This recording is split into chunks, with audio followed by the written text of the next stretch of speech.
Taoisme dikembangkan oleh Lao Tzu pada abad ke-6 sebelum Masehi dan menurut kepustakaan Cina dikenal sebagai pendiri Taoisme atau Tao Te Ching.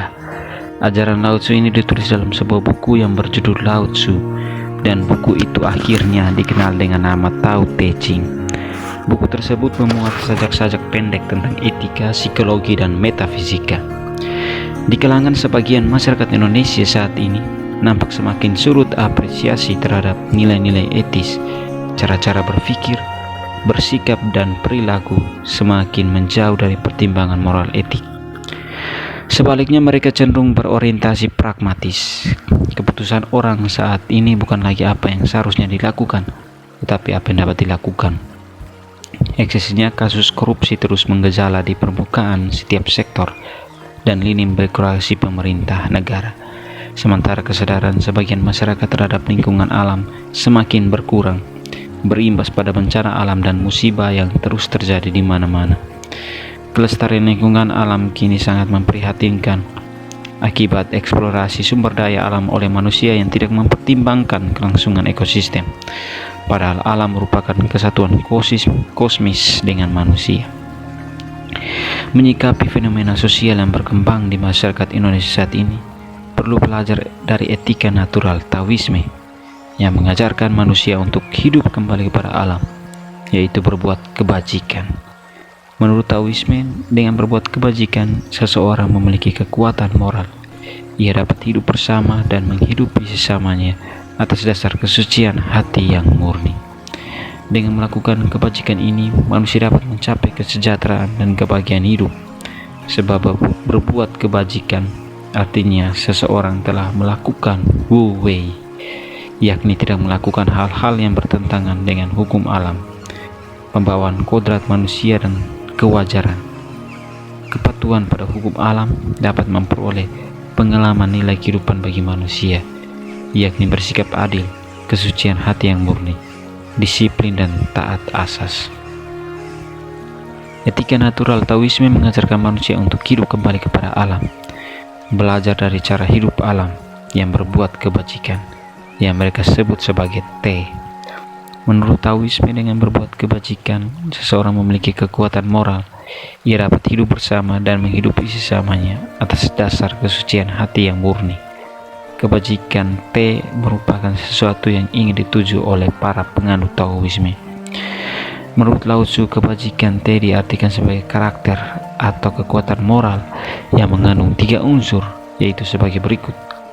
Pertama, suatu kata yang berarti selalu mengusahakan, kecenderungan memberi bantuan kepada orang lain. Kecenderungan semacam ini muncul dalam diri seseorang dan bukan karena faktor dari luar. Di samping itu juga dilakukan secara terus-menerus sebagai kebiasaan dalam hidup. Kedua, mengandung arti jujur, yaitu kecenderungan sikap dan perilaku yang berbasis pada kesucian hati yang murni, bermakna kasih sayang. Dalam kebajikan, arti hidup adalah untuk sesamanya tanpa membeda-bedakan. Ketiga, kebajikan berarti pula jalan tahu untuk menuju kebahagiaan sempurna, yaitu kebahagiaan lahir dan batin. Orang yang mencapai kebahagiaan sempurna yaitu seseorang yang telah mencapai tingkatan sebagai manusia agung. Manusia agung adalah manusia yang hidup untuk sesama dan lingkungannya.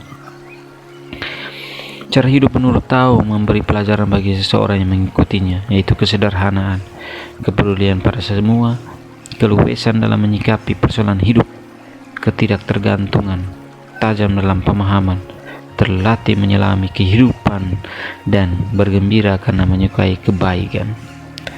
Etika natural Taoisme dapat dimungkinkan penerapannya melalui ajarannya tentang kebajikan. Hukum kebajikan Taoisme secara substansial memiliki nilai-nilai universal sehingga dapat memberikan sumbangan bagi praktik kehidupan masyarakat di Indonesia ini. Konsep pemikiran tersebut bisa dijadikan orientasi dalam merefleksikan proses pembentukan sosial di Indonesia. Pembangunan bangsa Indonesia ke depan harus menjaga negara kesatuan dan menjunjung asas demokrasi Pancasila.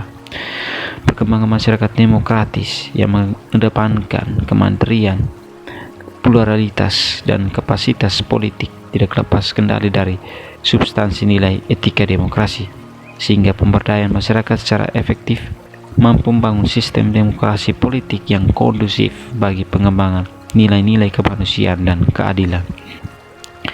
Meskipun pada sisi tertentu ajaran etika Taoisme ini tidak terlepas dari segi kekurangan, sehingga tidak semua ajarannya relevan.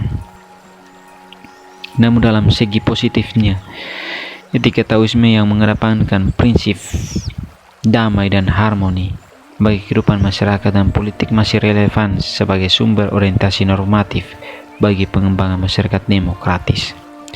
Dari kajian singkat ini mengenai etika natural Taoisme, ditemukan hal-hal penting yang dapat memberikan kontribusi pemecahan persoalan yang sedang dihadapi masyarakat Indonesia dewasa ini. Hal penting dari ajaran kebajikan Taoisme meliputi prinsip kehidupan harmoni, kesucian hati yang murni, hidup sewajarnya, dan asas keadilan.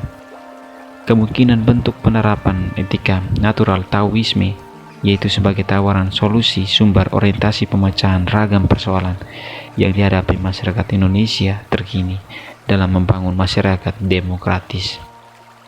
Bentuk penerapannya menggambarkan pola kehidupan sosial masyarakat baru dan secara garis besarnya adalah sebagai berikut: harmoni dalam pluralitas kehidupan, kesucian hati dalam kehidupan demokratis, hidup sewajarnya dalam budaya politik, keadilan sebagai asas supremasi.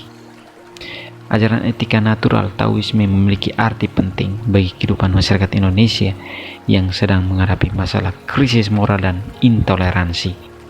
Arti penting etika natural Taoisme mendekatkan kehidupan manusia dengan alam agar manusia memperoleh pemahaman dan penghayatan nilai-nilai ketulusan, kerendahan hati, kesederhanaan, ketaatan, dan kepedulian sesama. Cara Taoisme mendekatkan pada alam melalui Wu Wei atau langkah kehidupan menempuh kebajikan T agar hidup manusia tenang, damai, dan bahagia. Orang yang telah melakukan Wu Wei dapat mencapai tingkatan manusia agung, yaitu manusia bijaksana. Nilai-nilai universal etika natural Taoisme sejalan dengan ajaran etika Pancasila.